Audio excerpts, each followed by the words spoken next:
قتلوه وما صلبوه ولكن شبه لهم. یہ پنجاب میں ایک جگہ ہے اس کو گوندل کہتے ہیں، وہاں مویشیوں کی منڈی لگتی ہے. ہمارے سرحد کے لوگ بھی گائے بھینس خریدنے کے لیے وہاں جاتے ہیں. ایک آدمی ایسے جیب میں ڈال کر اور اپنے ایک جاننے والے کے پاس رات کو جا کے قیام کرنا چاہا کہ صبح گوندل جاؤں گا اور دیکھا بوا لوں. رات کو ان لوگوں کی نیت خراب ہو گئی.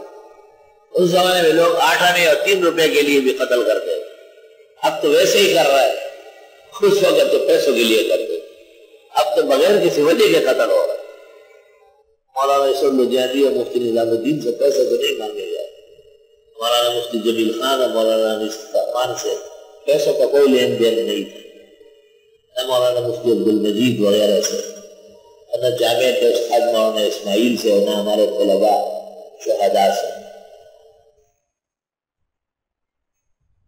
بلے تربت من یافتن از غیب تحویلی ای مقتول را جز بے گناہ نیست و تقصیری. ان شہداء کا قصور یہ تھا کہ یہ بے گناہ ہے. اس شخص نے محسوس کیا، ان لوگوں نے سوچا کہ جب یہ سو جائے گا تو بس اس کو چپکے سے گلا کاٹ دے اور جا کے زمین میں بھی دریا میں ڈال دیں گے. اب ویسے اس کے پاس بہت ہے، بھینس خریدنے جا رہا.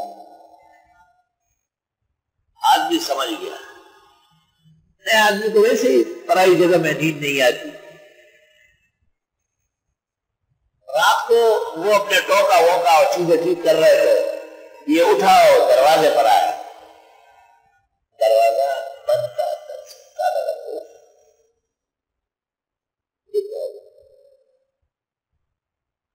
ادھر ادھر سوچا، اس گھر میں ایک بڑا درخت تھا. یہ چٹپٹ اس درخت پہ چڑھ گئے اور دور جا کے ایک ٹہنی پر بیٹھ گئے. اندھیری رات ہے. اس گھر کا ایک جوان لڑکا راولپنڈی میں مزدوری کرتا تھا. وہ وہاں سے رات کو پہنچا، اس کے پاس چابی تھی. اس نے چابی لگا لی، گیٹ کھل گیا، اندر آیا، گیٹ بند کر دیا اور ایک بستر خالی پڑا تھا اس پر لیٹ گیا، چادر اپنے اوپر ڈال دی. کیا ماں باپ بہن بھائیوں کو رات کو کیوں جگاؤں، صبح دیکھا جائے. رات کو مقررہ وقت پر یہ آ گئے میاں بیوی اور کے لوگ اور پکڑ کے اس کو ضبط کیا. جب ضبط کیا یہ تو اور ظالم، یہ تو ہمارا بیٹا ہے، ولیکن شبہ لہ. یہ کیا ہے؟ رپورٹ درج کرائی تھانے میں. تھاندار آیا، پولیس آئی. میرا بیٹا کہاں تھا؟ پنڈی میں. کیا کیسے مارا گیا؟ راستے میں نہیں مارا گیا، ادھر دروازہ بند تھا. یہ کیسے کام ہوا؟ تھاندار کھڑا ہے، پولیس کھڑی ہے، موقع محل دیکھ رہے ہیں.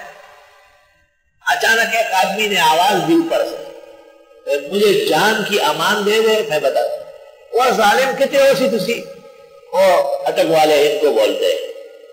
اس نے کہا میں نیچے آتا تھا. میں نیچے آ، اوپر کیا کر رہا تھا؟ اوپر بچ گیا ورنہ یہ مجھے مار رہے تھے. اور میں ان کے ہاں مہمان تھا، کل گوندل جا کے بھینس خریدنی تھی. انہوں نے مجھے آج بھینس سمجھ کے ذبح کرنا تھا. میں درخت اتر آیا، اس کا بیٹا رات کو آیا، اس کے پاس چابی تھی، جو کھول کے اندر آ کے سو گیا چادر اوڑھ کر میرے بستر پہ. انہوں نے مجھے سمجھ کر اپنے بیٹے کو ذبح کیا. ولیکن شبہ لہ. دنیا میں اشتباہات اس طرح ہوتے ہیں.